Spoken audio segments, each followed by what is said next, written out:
Yan po mga kapatid, magandang umaga po sa inyong lahat at narito naman po ang muling magbabalik upang may ihahatid na mga panibagong mensahe sa inyo. Yan, kung ano nga ba yung mga mensahe ng ating mga baraha na mailalapag dito. Yan, habang naghihintay tayo ng ating pasyente o client, habang wala pa ay magtatarot muna ako dito. Cut po ng 3, yan, tsaka kukuha ng 13 baraha, yan, 1, 2, 3, 4, 5, 6,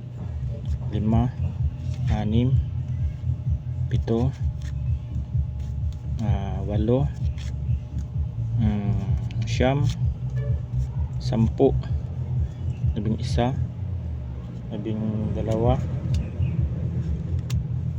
12, 13 baraha. Tignan natin mga kapatid. Unang-una ay right. Yan, ceremony, mystery ug magic. Meron dito mga kapatid, sa makaka-resonate nito ay meron na nakakaramdam ng spiritual na atake, yan, o di kaya ginawan kayo ng spiritual o di kaya ritual.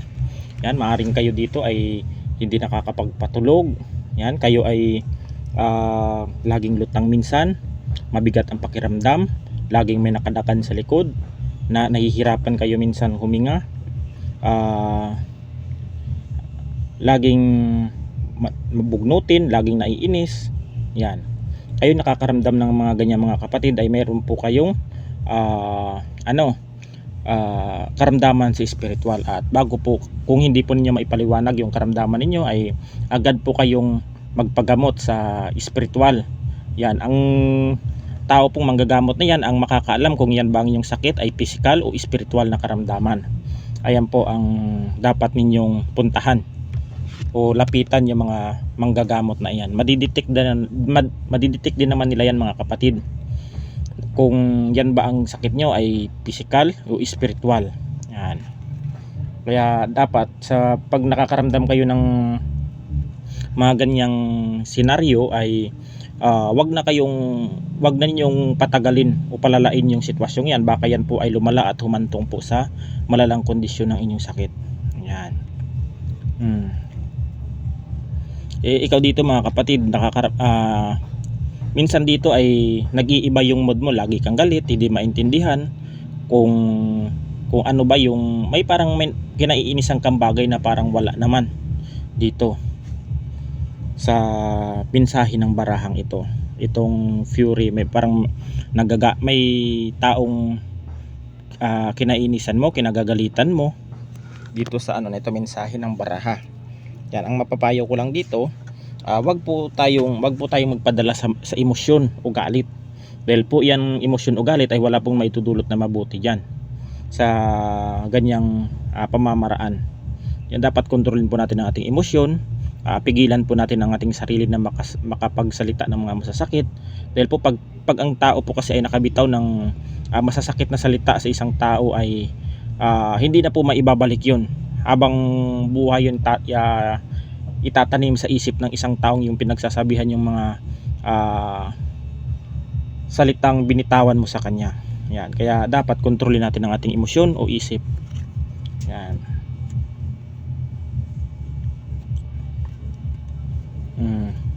Marionate. Dito mga kapatid, meron ditong minamanipula ka ng mga tao sa iyong paligid. Maaring meron kayong pamilya, kamag-anak, kaibigan na minamanipula ang iyong kakayahan. Ang gusto nila na maging sunod-sunuran ka sa kanila dito mga kapatid. Itong marionette na ito yung mensahe na gusto nila na makukontrol ka nila dito sa na ito, sa mensahe ng bara. Gusto nilang kontrolin ka, kung ano yung mga gusto nila o gusto nilang ipagawa sa iyo ay susundin mo. Yan mga kapatid. Ito itong marionette.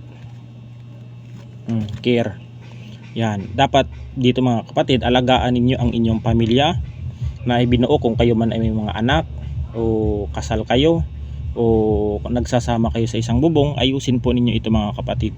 Ang inyong pamilya dapat iparamdam ninyo sa inyong mga anak, sa asawa ninyo, sa nanay, sa tatay, o sa inyong mag-asawa ang pagmamahal, ang init ng pagmamahal, at sa kasama na rin ng inyong anak dito. Pahalagahan ninyo yung mga anak ninyo dahil yan po ay isang kayamanan na ibinigay sa inyo ng inyong Panginoon, ng ating Panginoon mga kapatid. Dito, pagtuunan din niyo ng pansin, bigyan din niyo ng time na makapag-bonding kayo. Wag puro trabaho, wag puro bisyo, wag puro barkada, wag puro wag puro sugal. Yan, bigyan din niyo ng time ang inyong pamilya na makapag-bonding man lang kahit ilang araw man lang. Yan, libation o pray. Wag po kayong mawalan ng pag-asa sa inyong buhay, at lagi din po kayong magdasal umaga, tanghali at gabi. Pagkatulog, yan, lagi po kayong magdasal at bago umalis sa bahay para maiwas po kayo sa mga anumang uri ng aksidente, kapahamakan, yan, disgrasya o sakuna. Yan, panatilihin po nating maging madasalin. Yan po, dahil ang pagiging madasalin po, yan po ang number 1 na sandata natin na panlaban natin sa mga anumang uri ng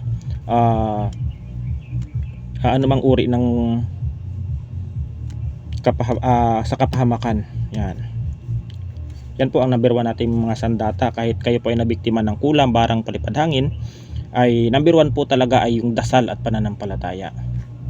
Yan po ang number 1 na sandata nating panglaban. Yan, ito yung goal. Kung ano man yung mga pangarap ninyo na gusto niyo tuparin o abutin, yan, o mga plano ninyo sa buhay, dapat pagsumikapan ninyo mga kapatid, sikapin po ninyo ito, kilusan po ninyo ito para matupad ang inyong mga pangarap. Yan, kilusan ninyo. Yan. Trap. Meron ditong sa mga makakapanood nito, natatrap sila sa isang sitwasyon kung ipagpapatuloy pa ba nila ang kanilang gawain o hindi na. Meron ditong nawawalan ng pag-asa dito sa the trap na ito. Yan.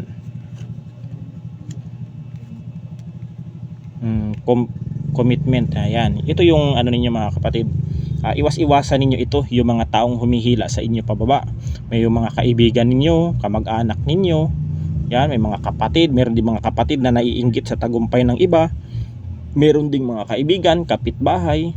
Yan, pag alam ninyong medyo naiinggit sa inyo, at dumistansya muna kayo mga kapatid. Dahil ang inggit po talaga ay isang sakit yan na hindi kayang gamutin ng anumang uri ng eksperto. Kahit doktor niya na hindi kayang gamutin ang isang inggit na iyan.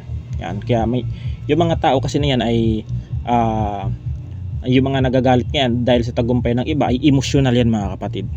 Nagagalit sila sa mga tagumpay mo, achievements mo, mga narating mo, na ipundar mo, na i-flex mo yung mga pinaghirapan mo. Tingin nila sa iyo mga kapatid mayabang dito, kaya minsan ay naghahanap talaga sila ng paraan para ikaw ay mapabagsak, matigil sa trabahong iyan, o di kaya mawalan ng trabaho. Gusto nila sirain ang pagkatao mo, ang karangalan mo, ang dignidad mo, ang profesyon mo. Mayroong mga tao talaga na hahanapan ka talaga ng butas para ikaw ay masira sa mga taong sumusuporta sa iyo, sa mga taong naniniwala sa iyo. May mga taong ganun mga kapatid. Meron pang iba diyan, mismong kapamilya mo pa ang unang hihila sa iyo pababa. Yan, mayroon pang ibang kaibigan mo pa yung akala mong suportado sa iyo, proud sa iyo, yung pala'y may inggit na galit. At may inggit at galit na namumuo sa kanilang puso at isip. Yan. Yung iba naman, maganda naman kaharap, pero pagkatalikod mo, ikaw naman yung minamarites, chinichismis, o binabackstab, minamanipula sa ibang tao. Pangit yung ganun mga kapatid. Pangit yung ganyang mga kaibigan. Iwas-iwasan ninyo yung mga kapatid, yung mga kaibigan, yung mga kapamilyang ganyan. Kasi kung nagawa man niya sa inyo yan, maaaring pwede rin niyang gawin sa iba. Yung mga pamamaraan na ginagamit o anumang taktika yung ginagamit niya para masira ang imahe ng isang tao o ang kanyang dignidad. Yan, iwasan mo yung mga toxic na taong ganyan. Walang maidudulot na mabuti pag sumasama ka sa ganyan, pinakikisamahan mo yung mga ganyan. Iwasan mo mga kapatid, hindi yan nakakabuti sa ating mental health, sa ating kalusugan, sa pag-iisip. Yan, naapektuhan yan ang ating pag-iisip pag yan ay pag nagsumasama tayo sa mga ganyang tao. Yan yung mga taong walang maidudulot na mabuti sa ating kapwa. Yan yung mga nanghihila pababa. Tsaka kung patuloy kang sasama sa mga ganyang tao, malabo kang aasenso mga kapatid. Malabo kang aasenso. Kasi yung mga sinasamahan mong tao, mga negatibo yung isip. Puro sakit, inggit, galit ang mga nararamdaman sa puso at isip, na imbes na gawing inspirasyon ng isang tao, ginagawa nilang kalaban o di kaya mayabang. Yan yung mga taong may utak talangka mga kapatid, na dapat nating iwasan, kasi hindi ito nakakapagpapabuti sa ating pang-araw-araw na pamumuhay. Kung sasama tayo dyan, ang tao kasi pag nahawaan ng pagiging negatibo, ay magiging negatibo din yung isip niyan. Yan, parang sakit kasi yan mga kapatid, parang virus na pag naawaan ka o di kaya nasabihan ka, at parang ang pagsabi naman nun ay talagang parang totoo naman, ay talaga mapapaniwala ka. Nakadepende yun mga kapatid sa tao. Yan, yung mga tao mga kapatid na magaling lang talaga sa pagmamanipula, magaling magpalabas ng kwento na sila yung tama para yung mga mali nila maitago. May mga ganong tao mga kapatid. Pag ganyan yung mga pinagsasasabi ng mga yan, iwasan nyo yan, dahil walang maidudulot na mabuti pag ganyan yung mga pinagagagawa sa inyo. Yan, imagination. Yung mga taong ito, yung mga taong naninira sa iyo, o di kaya yung mga taong nagmamanipula, na binabackstab ka, yung mga pinagsasabi nila o mga chismis o haka-haka ay mga imahinasyon lang nila sa kanilang isip, kasi namumuo sa kanila yung galit at inggit, kaya gumagawa sila ng yung mga issue, yung mga hindi naman totoo, yung mga kwento na masisira yung mga buo mong pagkatao. Ayan, yan mga kapatid, ang nila, yung mga tumatakbo sa isip nila, yung mga imahinasyon, nasisiraan ka sa mga ibang tao, yung mga nila, yung hindi naman totoo. Yan, parang panipaniwala yung mga kwento nila sa mga tao, pero yung ito sa isip nila, mga imahinasyon lang. Yan, nakakaawa lang yung mga, nakakatawa lang yung mga taong naniniwala sa mga taong ganito, yung mga nanghihila pababa. Yung mga nanghihilang ito ay hindi ito mga nagtagumpay sa buhay. Ito yung mga taong ito mga kapatid, yung mga taong dating sububok mangarap ngunit nabigo, kaya ang gusto nito, ayaw nilang nakikitang umaasenso ang kanilang kapwa, kaya sinisiraan nila sa pamamagitan ng kanilang imahinasyon, sa kanilang kaisipan. Yan, kung sobra na rin kasi mga kapatid yung mga imahinasyon nila sa kakapasira nila sa tao, at hindi mo ito pinapansin, hinahayaan mo sila, habang tumatagal mga kapatid, yung mga pinagsasabi nila sa ibang tao ay na hindi naman totoo, na wala namang napatunayan, ay magiging, ang imahinasyon nito ay magagawa, ang lalabas sa imahinasyon ng taong kanilang sinusumbungan ay parang baliw. Yan, parang baliw sila sa panahon, sa taong sinusumbungan nila ng mga kung anumang mga chismis o paninirang puri. Ayan, sa awa naman mga kapatid sa awa naman ng Panginoon ay may mga naririnig ako din na mga batikos, paninira, kung ano man ang paninira nila sa akin para masira ang aking pagkatao, kung ano man, ay meron akong naririnig, pero wala pa akong ebidensya o kapatunayan. Kasi yung mga yan mga kapatid, magaling din yan silang magtago ng kanilang mga imahe. Yan, kasi once kasi na malaman mo mga kapatid na yan yung taong yan na naninira sa'yo, pwede mong kasuhan yan, pwede mong mapakulong yan, pwede mong mapile ng kaso yan, yung taong iyan, dahil paninirang puri po yan. Paninirang puri, sinisira niya ang pagkatao mo. Napakalaking pagkakasala sa batas yun, lalong lalo na't kung wala kang ginawa na masama sa kanila at ikaw ay siniraan, at yan ay nalaman mo, ipinapulis mo yan, sinampahan mo ng kaso, makukulong yang mga yan. Sa totoo lang mga kapatid, marami na rin akong mga kakilala na mga may alam sa mga batas na na nagtatanong ako yan, na pwede rin palang ipakulong yung mga taong naninira, yung mga taong sinisira ang iyong pagkatao, sinisiraan ka sa social media. Yan, meron pa nga dyan yung sa akin ay gumagamit pa ng ibang account para sirain lang kung ano yung meron ako. Ayan, pero hinahayaan ko mga kapatid dahil hindi naman totoo yung mga paninira nila. Yung minsan nga natatawa na lang ako yung mga naririnig ko mga salita sa kanila, pero mas imbis na magalit ako, ginawa ko silang inspirasyon para magsumikap ako lalo. Wala naman mapapala mga kapatid kung papatulan mo yan, kasi kung papatulan mo yan, ikaw din naman ang lalabas na masama. Yan, kaya yung mga ito, yung mga nanghihila sa iyo pa, iwasan na lang ninyo sila, din ninyo pansinin, hayaan ninyo. At kung ano man yung mga pinagsasabi nilang hindi maganda sa inyo, ipagpasa Diyos ninyo yan. Magsumikap ka, gulatin mo sila sa resulta. Yan ang ganti na yan ang pamamaraan na igaganti nyo sa kanila. Hindi mo na kailangan manakit, manuntok dyan o kung ano. Okay naman siguro mga kapatid pag ikaw ay inunahan, sinaktan ka, sinakal ka dyan o sinuntok ka, pwede mo naman sigurong ipagtanggol ang iyong sarili. Pero yung mga paninira na yan na naririnig mo sa ibang tao, hayaan mo na lang mga kapatid. Hayaan mo, ipanalangin mo na lang na sana sa isang araw matauhan itong mga taong ito at tumigil na. Yan lang naman yung yan mga kapatid.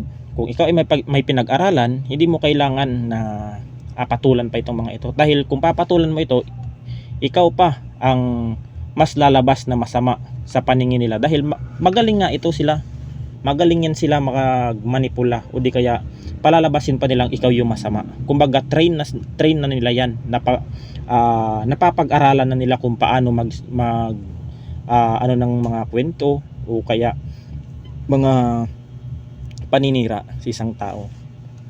Yan, readiness mga kapatid, dahil meron ditong merong opportunity dito na dadating sa iyo, kaya paghandaan mo ito. Maaring ikaw dito ay makapag-abroad, makapag-travel, makapagbakasyon, o di kaya makapunta sa inyong mga kamag-anak. Yan, makapag-live ka. Yan, ito yung mo mga kapatid, paghandaan ninyo ito. Yan, readiness. Meron din ditong mapopromote. Yan, mapopromote sa trabaho. Yan, maiaangat. Yan, pride at ego. Yan, dito mga kapatid ay yung mga naninira na ito, yung mga imahinasyon na paninira sa iyo, tingnan mo lang sila mga kapatid. Wag ka na lang gumamit ng siraan mo rin sila, kasi kung sisiraan mo yan o gagawan mo rin ng kwento na hindi naman parang lumalabas yun na katulad mo rin sila, na pinapatulan mo yung mga kanilang mga ginagawa sa inyo. Yan, ang importante wala kang ginagawang masama sa kanila. Yan ang dyan. Hayaan mo, gulatin mo sila sa resulta. Yan, magtataka yung mga yan, kasi marirealize nila na ay, sana hindi pala ako ginanto yung ganyang tao. Kasi yung mga ganyang mga kapatid, yung mga taong may mga pangarap, yung mga taong mataas ang ambisyon sa sarili, yan yung mga target ng mga taong naiinggit sa kanilang kapwa. Kaya minsan ay binablock nila o hinahadlangan. Kaya nga kung may mga plano kayo, may mga plano kayong bumili ng bahay, lupa, wag po ninyong ipaalam kahit kanino.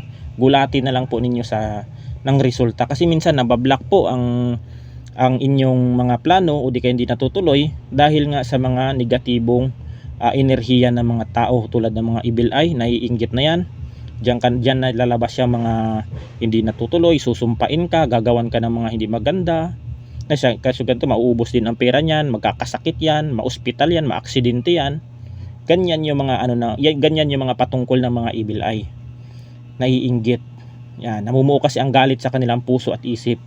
Kaya ganyan yung mga pamamaraan nila. Kaya tignan mo yung mga taong yumayaman, kasi parang nakikita mo yung mga taong mayaman, simple lang sila, hindi sila masyadong magarbo, hindi sila masyadong lantad talaga yung mga alahas nila. Sila yung tipong hindi mayabang, mga kapatid. Alam kasi nila yung mga taong nasa paligid nila kung ano yung maidudulot pag nagyabang sila. Yan. Dapat simple lang tayo at humble. Di tayo nagpapakita ng mga alahas, yung mga mamahaling kotse. Dapat simple lang. Kasi ang tingin kasi ng mga tao sa atin mayabang, kahit yung iba nga kahit wala pang napatunayan mayabang na yung tingin eh. Kaya yung mga tao naman ay nagsusumikap lang naman para sa kanila, sa kanilang sarili, sa kanilang pamilya. Yan, tingin kasi ng mga tao sa mayabang na. Yan, hindi nila alam na nagsusumikap yan para sa sarili nila at sa para sa pamilya nila. Protest. Itong protest na ito, yung may mga tao talagang hindi sang-ayon kung ano yung mga pinagagagawa mo. Tulad ng mga ganyan. Ikaw, yung iba dyan, manggagamot o doktor o di kaya pulis, sundalo, pulis o di kaya mga nagtatrabaho sa ating mga departamento. May mga tao talagang hindi sang-ayon sa mga ginagawa mo, kahit yung mga pinagagawa mo naman ay tama. Yan, na wala ka namang inaapakang tao, wala ka namang sinasagasaan, wala ka namang inaaway. May mga tao talagang ganun na hindi talaga sang-ayon. Gawa nga sa inggit at galit. Yan, kaso ganito, nakatungtong lang ng nakatungtong lang ng ibang bansa. Akala mo kung sino na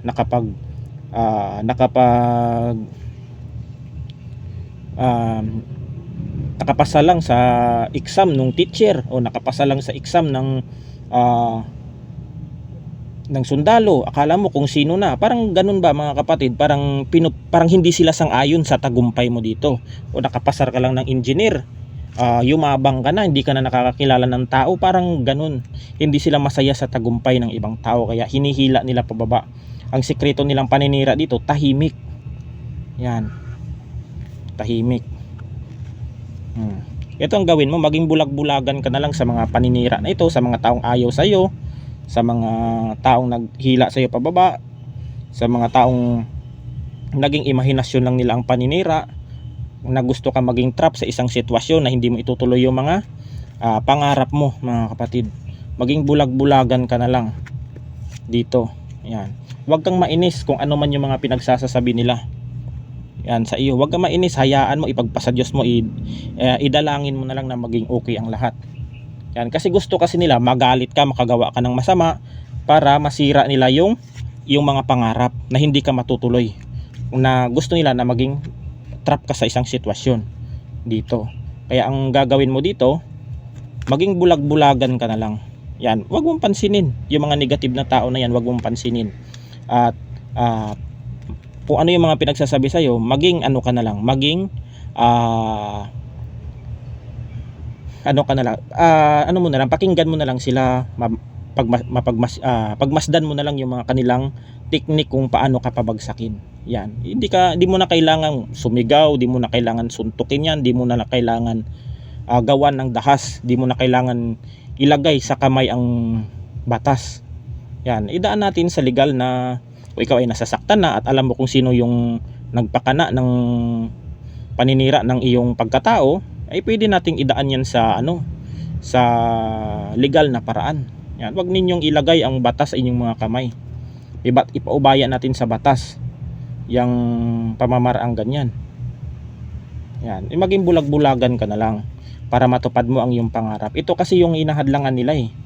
Gagamitan ka nila ng paninira, yan, at hilain ka pababa para magalit ka. Yan, para mawala yung focus mo sa mga pangarap mo. Yan. Para maging trap ka na lang sa isang sitwasyon. Ayan oh. Yan, ang ganda na mensahe ng baraha. Yan, naway ang makaka-resonate nito ay maging aral ito sa inyo, sa mga sinisiraan, sa mga nanghihila sa iyo pababa. Itong meron dito na may isa dito sa makaka-resonate na nakakaramdam ng mga pamimigat ng kanilang katawan o sumasama ang kanilang pakiramdam dahil ito sa ritual. Yan.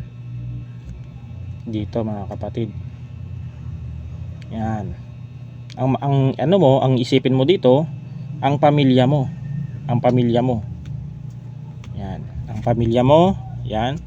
At ang pangarap mo, mga kapatid, na matupad. Yan. At wag mong kalimutang manalangin palagi bago gumising, umalis ng bahay, bago matulog. Yan. Kasi number 1 yan, ang protection natin. Yan po mga kapatid, at hanggang dito na lang, at God bless us all. Ingat po tayo palagi.